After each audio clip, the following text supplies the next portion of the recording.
Hello everyone, you're watching the channel Fast Recapped. Today, we will look at the plot of the movie The Girl Who Escaped, the Kara Robinson story. At first, we're shown Kara handcuffed, but this scene is replaced by her waking up in her friend Jaz's room. Today, the girls are planning to go to the lake, which Kara informs her mother about. Jaz needs time to take a shower before they go out to have fun, but her parents asked her to water the plants in the yard. Kara takes on this responsibility. While watering the plants, a man approaches Kara. Upon learning that there were no adults in the house, he gets closer to her and puts a gun to her throat. Threatening her, the man named Richard forces Kara to get into a box and then leaves. After taking a shower, Jess tries to find her friend, but only finds the horse left on the ground. Meanwhile, Kara is trying to fight off panic. Driving to a deserted place, Richard stops and announces his intention to control the girl.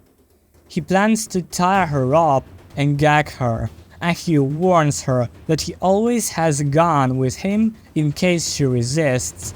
Leaving Kara alone in the car with the doors open, she contemplates running away, but gets shot in the back.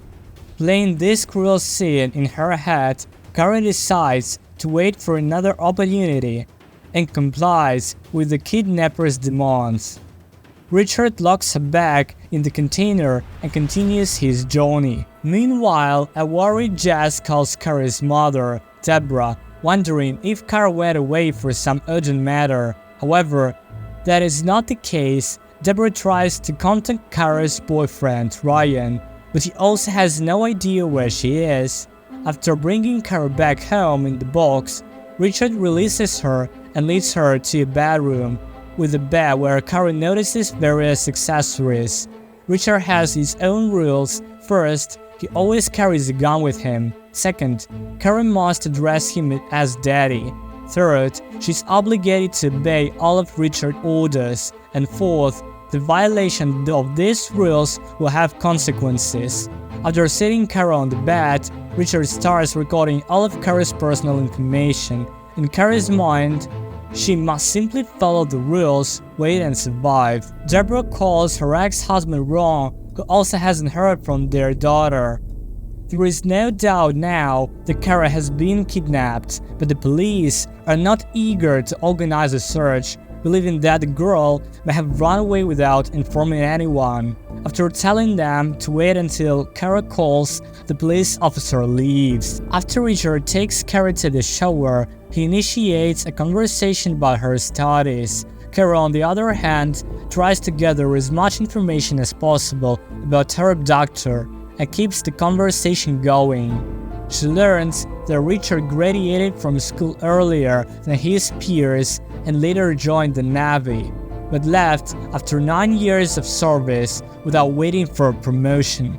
Richard leaves the room and Kara replays the scenario of escape in which she dies. However, Richard returns with a pipe and forces Kara to inhale drugs.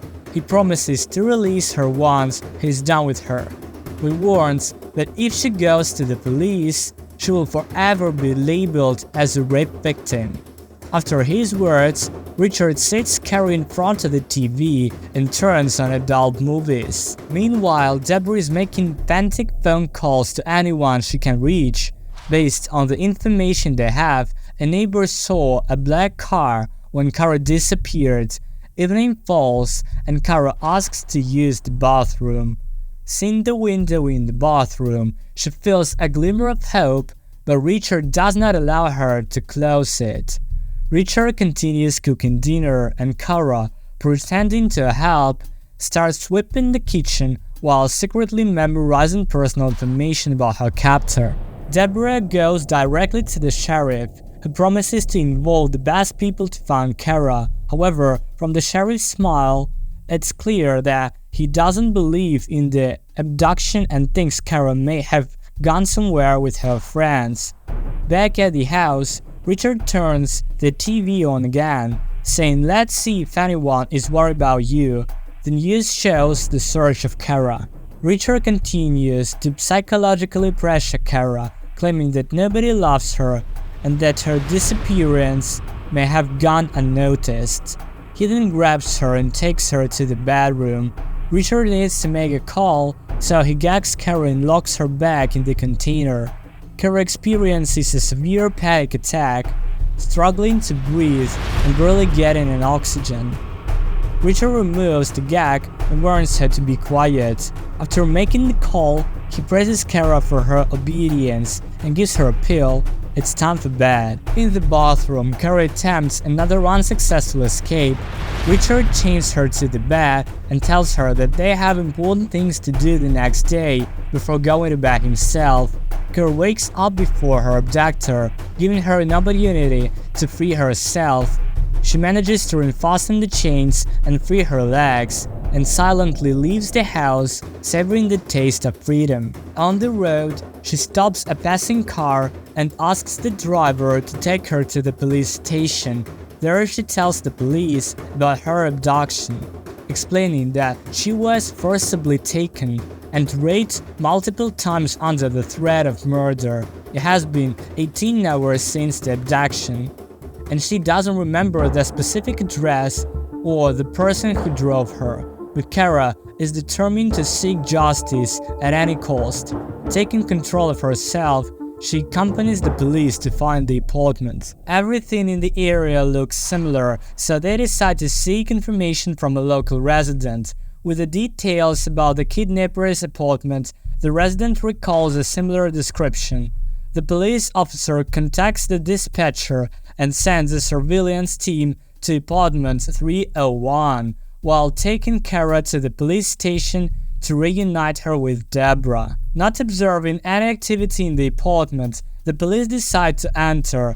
One of the officers notices similarities with the description provided by Kara and realizes that it is the same apartment. However, the kidnapper is not present. At the identification process, Kara bravely calls out her abuser and provides all the information she remembers about Richard, including his dentist and personal doctor's number. She informs the police that they need to check the box located under the parrot cage, as Richard didn't want her to see it, indicating its importance.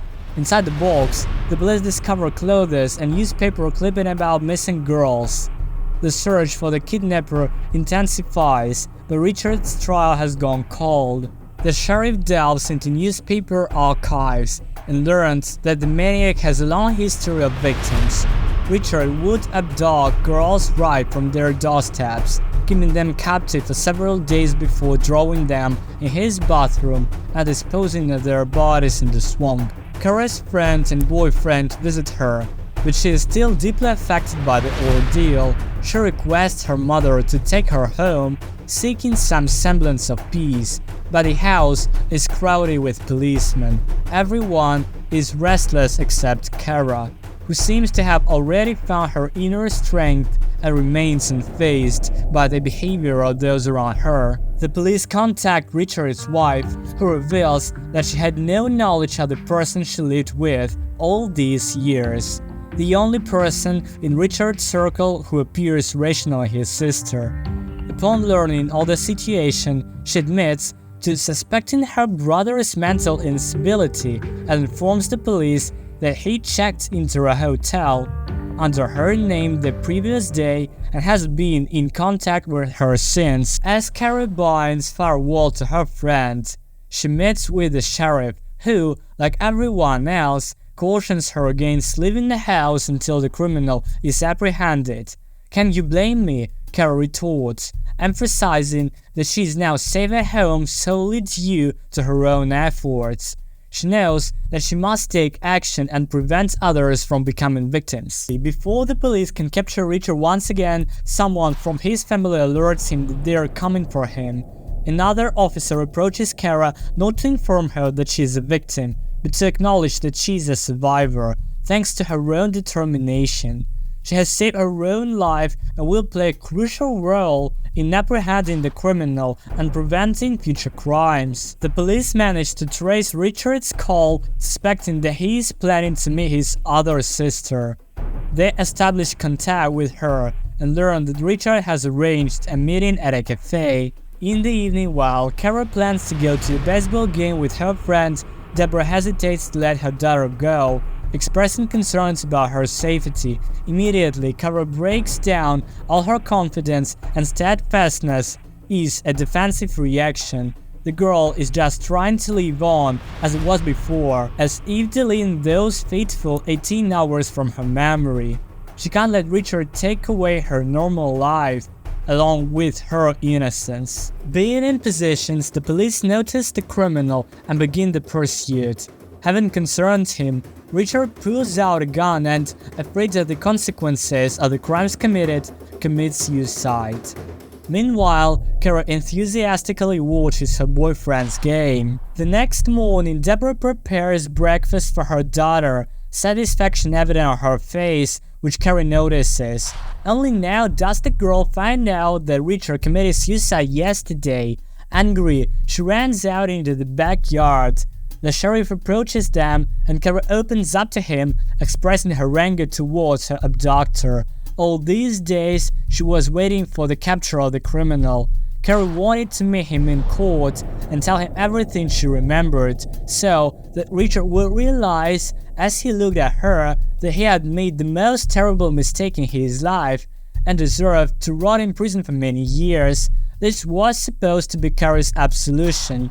The policeman also makes it clear that the criminal clearly regretted what he had done, and Kara continues to live her normal life. How do you like the movie The Girl Who Escaped? Share your thoughts in the comments, like and subscribe to the channel. Stay tuned for the next video.